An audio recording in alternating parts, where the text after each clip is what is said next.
Hi everyone, my name is Salim Ahmed. आज मैं एक न्यू चैप्टर लेकर आया हूँ। उस चैप्टर का नाम है कीपिंग क्वाइट। और इससे पहले मैं कुछ वीडियोस के अंदर जो पहला चैप्टर है पोएम का माय मदर 66 उस पर हमने डिस्कस की थी। उस चैप्टर की जितनी भी चीज़ें हैं, जितने भी क्वेश्चंस और आंसर्स हैं, उन पर हमने डिस्कस की थी। और अब मैं इस वीडियो के अंदर और आने वाले कुछ वीडियोस के अंदर कीपिंग क्वाइट की जितनी भी चीज़ें हैं और जितने भी इसके क्वेश्चन से इम्पोर्टेंट और उनके आंसर्स पर डिस्कस करेंगे और समझने की कोशिश करेंगे।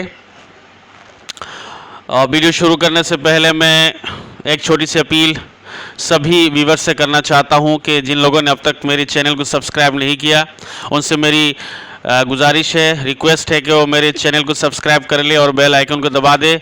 और अगर वीडियो पसंद आए तो लाइक करें और ज़्यादा से ज़्यादा शेयर करें ताकि मेरे सारे वीडियोस उन स्टूडेंट्स तक पहुंच जाए जो ऑनलाइन पढ़ना चाहते हैं, सीखना चाहते हैं।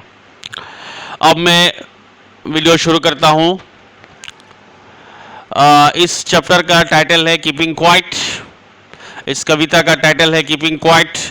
और कीपिंग क्वाइट का मतलब है खामोश रहना। जैसे कि हम जानते हैं कीप क्वाइट का मतलब खामोश रहना।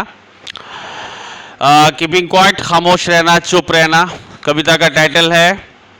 टाइटल से हम समझ सकते हैं कि कवि क्या कहना चाह रहे हैं कि पूरे मानव जाति को, पूरे सारे इंसानों को खामोश रहने के लिए कह रहे हैं कवि। और क्यों कह रहे हैं इसके बारे में हम आगे जानेंगे। उसके बाद लिखा हुआ है टाइटल के नीचे अबाउट द पोएट, कवि के बारे में, शायर के बारे में जिन्होंने इस कविता को लिखी है उनके बारे में। और इस कविता के कवि और शायर है पेब्लो नेरूदा। ब्रैकेट के अंदर लिखा हुआ है पेब्लो नेरूदा का जन्म हुआ था 1904 में और उनकी मृत्यु हुई थी 1973 में। तो लगभग वो 69 साल जिंदा रहे। सबसे पहले मैं इस जो पैराग्राफ है पेब्लो नेरूदा के बारे में, जो पैराग्राफ है उस पैराग्राफ की रीडिंग करता हूँ। उसके बाद हम वर्ड बाय वर्ड और सेंटेंस बाय सेंटेंस समझने की कोशिश करेंगे। एक बात और बता देता हूं, जैसे कि मेरी आदत है, मैं वीडियो के शुरू में हिंदी और उर्दू में ट्रांसलेट करता हूं और वीडियो के आखिर में मैं असामीज लैंग्वेज में ट्रांसलेट करता हूं। ठीक इसी तरह इस वीडियो के अंदर भी मैं करूंगा। तो सबसे पहले मैं रीडिंग करता हूं इस पैराग्राफ का। Keeping quiet about the poet Pablo Neruda 1904 to 1973 is the pen name of Neftali Ricardo Res Basalto, who was born in the town of Perel in Chile. Neruda's poems are full of easily understood images which make them no less beautiful. He won the Nobel Prize for Literature in the year 1971. In this poem, Neruda talks about the necessity of quiet introspection and creating a feeling of mutual understanding among human beings. अब हम word by word, sentence by sentence समझने की कोशिश करेंगे। मैं पहले भी बता चुका हूँ, इस पोएम का टाइटल है कीपिंग क्वाइट, मतलब खामोश रहना। उसके बाद लिखा हुआ है अबाउट द पोएट, कवि के बारे में। इस कविता के जो राइटर है, जो कवि है, शायर है, उनके बारे में।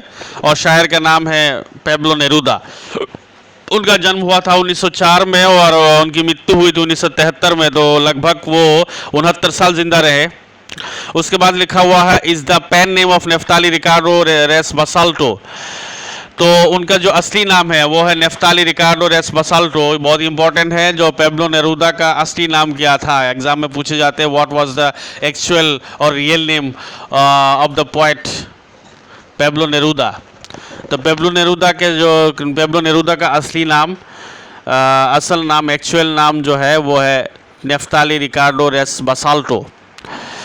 और उनका जो पेन नेम है, जो बनावटी नाम है, पेन नेम का मतलब होता है बनावटी नाम, ये तसनीफी नाम, हिंदी में कह सकते हैं उपनाम या बनावटी नाम, और उर्दू में कहते हैं तसनीफी नाम या कलमी नाम या तखल्लुस। जो लोग साहित्य के अंदर, अदब के अंदर, साहित्य की दुनिया में जो लोग कदम रखते हैं, तो कुछ लोग जो है उनमें से कुछ लोग अपना नया नाम रख लेते हैं साहित्य के अंदर।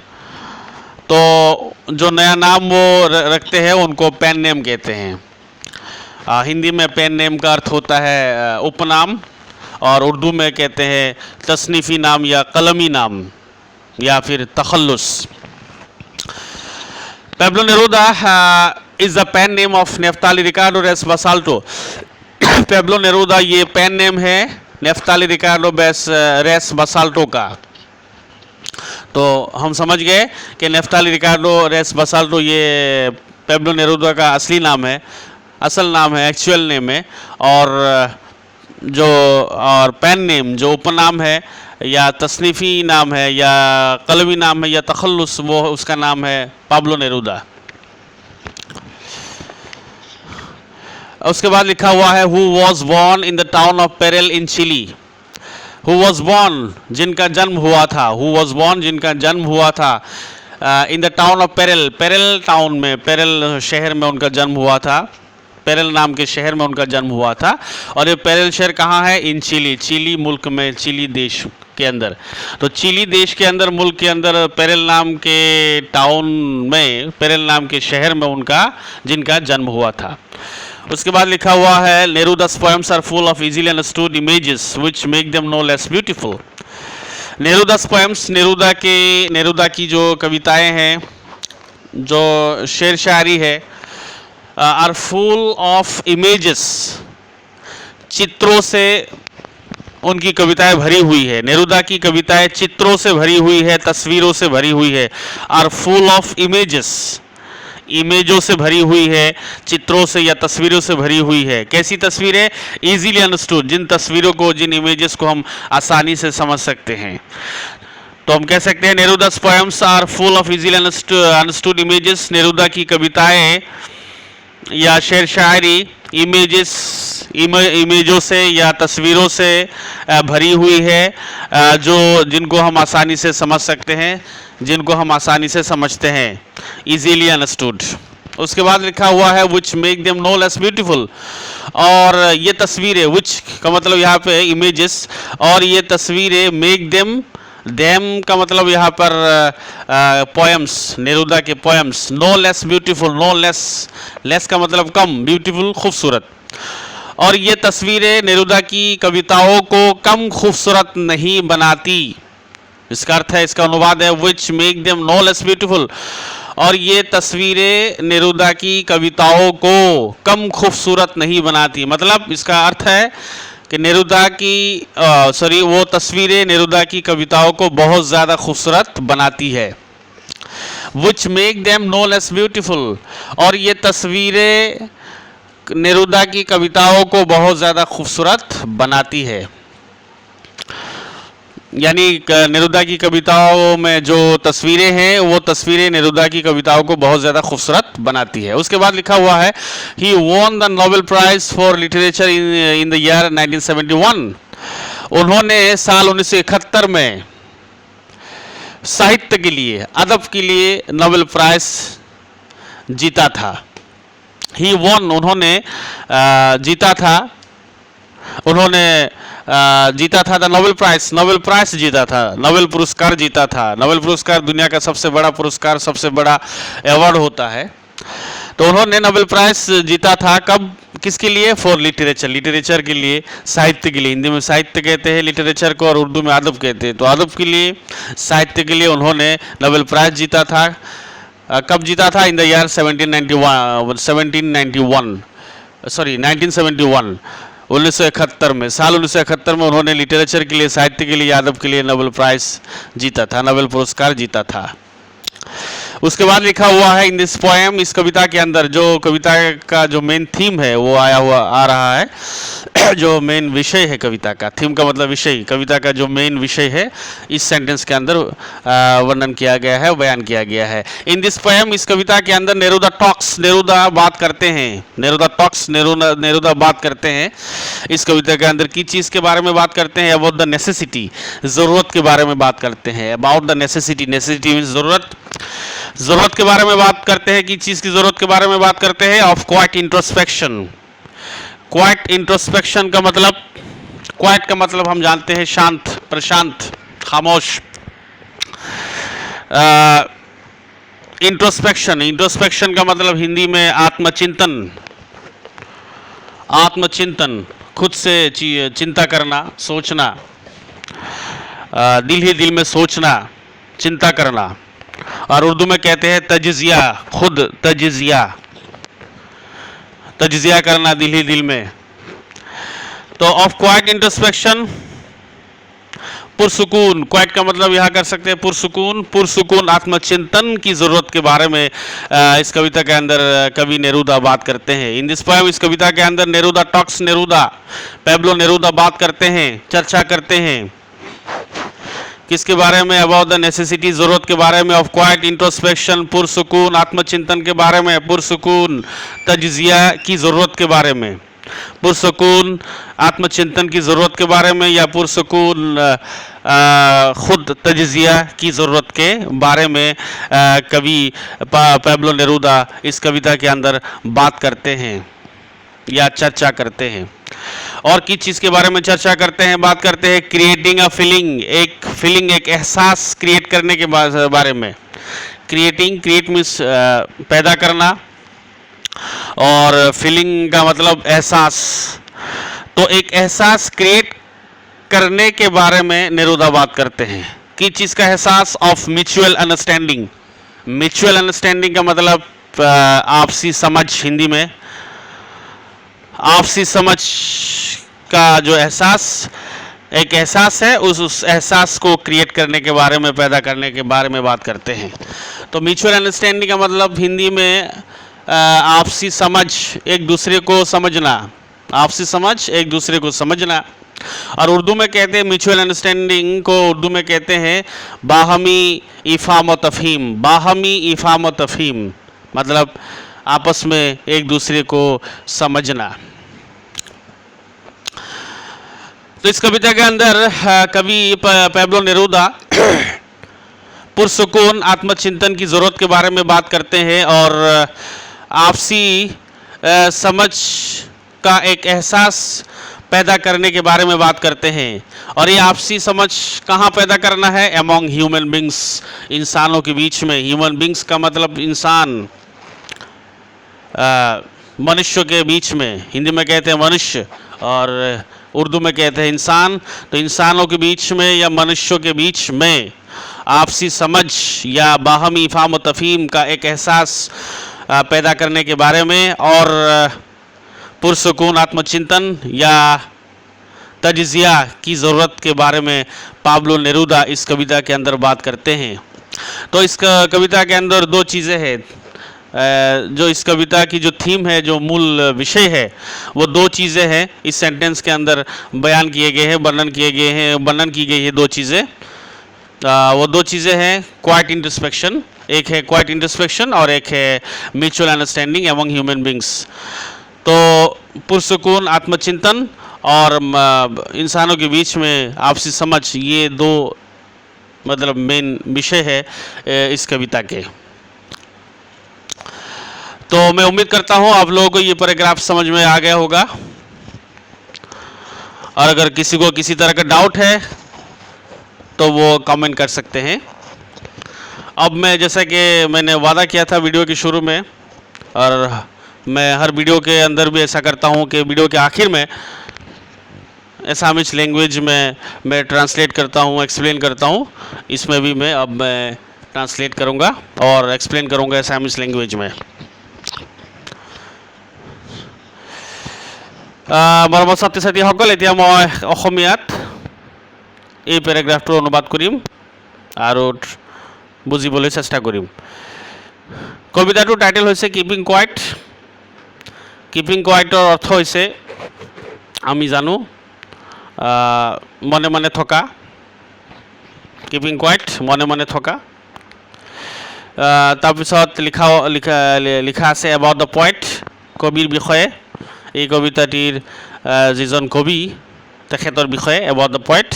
কবি হৈছে পেব্লো নেৰুদা, যিটো নেকি কবিৰ ছদ্মনাম পেবলো নেৰুদা হৈছে কবিৰ ছদ্মনাম আসল নাম আগত আহি আছে নেফতালি ৰিকাৰ্ডো ৰেছ বাছাল্টো কবিজনৰ জন্ম হৈছিল 1904 চনত আৰু তেখেতৰ মৃত্যু হৈছিল 1973 চনত তেখেত প্ৰায় 69 বছৰ জীয়াই আছিলে পৃথিৱীত তাৰপিছত লিখা আছে is the pen name of Neftali Ricardo Reyes Basoalto pen name means হৈছে ছদ্মনাম আসল নাম হৈছে নেফতালি ৰিকাৰ্ডো ৰেছ বাছাল্টো তো নেফতালি ৰিকাৰ্ডো ৰেছ বাছাল্টোৰ পেন নেম বা ছদ্মনাম হৈছে পেবলো নেৰুদা মনত ৰাখিবা তোমালোকে এক্সামত কেতিয়াবা সোধে যে কিপিং কোৱাইট নামৰ কবিতাটিৰ কবি কোন আৰু তেখেতৰ আসল নাম কি আৰু ছদ্মনাম কি তো আসল নামটো হৈছে প্ৰকৃত নাম হৈছে নেফতালি ৰিকাৰ্ডো ৰেছ বাছাল্টো আৰু তেখেতৰ ছদ্মনাম হৈছে উপনাম হৈছে পেবলো নেৰুদা তো পেন নেম মিছ হৈছে উপনাম বা ছদ্মনাম তাৰপাছত লিখা আছে who was born in the town of Parral in Chile তেখেতৰ জন্ম হৈছিলে বা যিজনে জন্মগ্ৰহণ কৰিছিলে হু ৱাজ বৰ্ন যিজনে জন্মগ্ৰহণ কৰিছিলে in the town of parallel নামৰ টাউনত চহৰত ইন চিলি দেশত চিলি দেশত থকা পেৰেল নামৰ টাউনত তেখেতৰ জন্ম হৈছিলে বা যিজনৰ জন্ম হৈছিলে তাৰপাছত লিখা আছে Neruda's poems are full of easily understood images which make them no less beautiful নেৰুদাৰ কবিতাবিলাক আৰ ফুল মানে পৰিপূৰ্ণ কিহেৰে পৰিপূৰ্ণ আৰ ফুল অফ ইমেজেছ মানে চিত্ৰৰে পৰিপূৰ্ণ নেৰুদাৰ কবিতাবিলাক চিত্ৰৰে পৰিপূৰ্ণ কেনেকুৱা চিত্ৰ ইজিলি আণ্ডাৰষ্টুড যিবিলাক চিত্ৰক আমি সহজে বুজি পাওঁ ইজিলি আণ্ডাৰষ্টুড মানে সহজে বুজি পোৱা তো নেৰুদাৰ কবিতাবিলাক কেনেকুৱা চিত্ৰৰে পৰিপূৰ্ণ যিবিলাক চিত্ৰক আমি সহজে বুজি পাওঁ ইজিলি আণ্ডাৰষ্টুড তো সহজে বুজিব পৰা চিত্ৰৰে পৰিপূৰ্ণ নেৰুদাৰ কবিতাবিলাক which make them no less beautiful যিবিলাক চিত্ৰই নেৰুদাৰ কবিতাবিলাকক কম সুন্দৰ নবনায় মানে বহুত সুন্দৰ বনায় which make them no less beautiful ইয়াত উইচ মিনছ হৈছে দি ইমেজেছ আৰু তাৰপিছত লিখা আছে মেক দেম মিনছ হৈছে ইয়াত দ্য পয়েমছ অফ নেৰুদা মানে নেৰুদাৰ যিবিলাক কবিতা তো চিত্ৰবিলাকে নেৰুদাৰ কবিতাবিলাকক বহুত সুন্দৰ বনায় which make them no less beautiful কম সুন্দৰ নবনায় অৰ্থাৎ বহুত সুন্দৰ বনায় এই চিত্ৰবিলাকে নেৰুদাৰ কবিতাবিলাকক তাৰপিছত লিখা আছে he won the Nobel prize for literature in the year 1971 তেখেতে লাভ কৰিছিল লাভ কৰিছিল দ্য নোবেল প্ৰাইজ নোবেল পুৰস্কাৰ লাভ কৰিছিল তেখেতে পৃথিৱীৰ আটাইতকৈ ডাঙৰ যিটো পুৰস্কাৰ নোবেল পুৰস্কাৰ তেখেতে লাভ কৰিছিল কিহৰ বাবে লাভ কৰিছিল ফৰ লিটাৰেচাৰ সাহিত্যৰ বাবে লিটাৰেচাৰ মিনছ সাহিত্যৰ বাবে তেখেতে নোবেল প্ৰাইজ লাভ কৰিছিল কেতিয়া কৰিছিল চন 1971 চনত ইন দ্য ইয়াৰ 1971 চন 1971 চনত তেখেতে সাহিত্যৰ বাবে নোবেল পুৰস্কাৰ লাভ কৰিছিল তাৰপাছত লিখা আছে ইন দিছ পয়েম এই কবিতাটিত নেৰুদাই মানে আলোচনা কৰিছে নেৰুদাই আলোচনা কৰিছে কিহৰ বিষয়ে আলোচনা কৰিছে এবাউট দ্য নেচেচিটি প্ৰয়োজনীয়তাৰ বিষয়ে আলোচনা কৰিছে নেচেচিটি মিনছ প্ৰয়োজনীয়তাৰ বিষয়ে আলোচনা কৰিছে কিহৰ প্ৰয়োজনীয়তা অফ কোৱাইট ইণ্ট্ৰস্পেকশ্যন শান্ত আত্মচিন্তনৰ প্ৰয়োজনীয়তা কোৱাইট ইণ্ট্ৰস্পেকশ্যন মিনছ হৈছে শান্ত আত্মচিন্তন কোৱাইট মিনছ হৈছে শান্ত ইণ্ট্ৰস্পেকশ্যন মিনছ হৈছে আত্মচিন্তন শান্ত আত্মচিন্তনৰ প্ৰয়োজনীয়তাৰ বিষয়ে আলোচনা কৰিছে তাৰপিছত and creating a feeling of mutual understanding among human beings creating a feeling আৰু এটা অনুভূতি ক্ৰিয়েট কৰাৰ বিষয়ে আলোচনা কৰিছে ক্ৰিয়েট মিনছ হৈছে সৃষ্টি কৰা ফিলিং মিনছ হৈছে অনুভূতি যেনে আমি জানো ক্ৰিয়েটিং আ ফিলিং এটা অনুভূতি ক্ৰিয়েট কৰাৰ বিষয়ে বা এটা অনুভূতি সৃষ্টি কৰাৰ বিষয়ে আলোচনা কৰিছে কিহৰ অনুভূতি অফ মিউচুৱেল আণ্ডাৰষ্টেণ্ডিং মানে পাৰস্পৰিক বুজাবুজি মিউচুৱেল আণ্ডাৰষ্টেণ্ডিং মিনছ হৈছে পাৰস্পৰিক বুজাবুজি মিউচুৱেল মিনছ হৈছে ইয়াত পাৰস্পৰিক আণ্ডাৰষ্টেণ্ডিং বুজাবুজি তো পাৰস্পৰিক বুজাবুজিৰ এটা অনুভূতি সৃষ্টি কৰাৰ বিষয়ে নেৰুদাই আলোচনা কৰিছে এই পাৰস্পৰিক বুজাবুজিটো কাৰ মাজত হ'ব এমং হিউমেন বিংছ মানৱ জাতিৰ মাজত মানুহৰ মাজত এমং হিউমেন বিংছ মানৱ জাতি তো মানুহৰ মাজত মানৱ জাতিৰ মাজত পাৰস্পৰিক বুজাবুজিৰ এটা অনুভূতি সৃষ্টি কৰাৰ বিষয়ে আৰু এটা শান্ত আত্মচিন্তনৰ প্ৰয়োজনীয়তাৰ বিষয়ে কবি পেবলো নেৰুদাই এই কবিতাটিত আলোচনা কৰিছে তো তোমালোকে নিশ্চয় বুজি পাইছা পেৰাগ্ৰাফটো। এতিয়া মই লাষ্টত আৰু এবাৰ মই ৰিকুৱেষ্ট কৰিছোঁ সকলোকে, যিসকলে মোৰ এই চেনেলটো ছাবস্ক্ৰাইব কৰা নাই সিহঁতক মই ৰিকুৱেষ্ট কৰিম এই চেনেলটো ছাবস্ক্ৰাইব কৰিবলৈ আৰু বেল আইকনটো টিপি দিবা তোমালোকে, আৰু ভিডিঅ' যদি ভাল লাগিছে লাইক কৰিবা আৰু বেছিকৈ মোৰ ভিডিঅ'কেইটা শ্বেয়াৰ কৰিবা। Thank you so much for watching my videos. Have a nice time.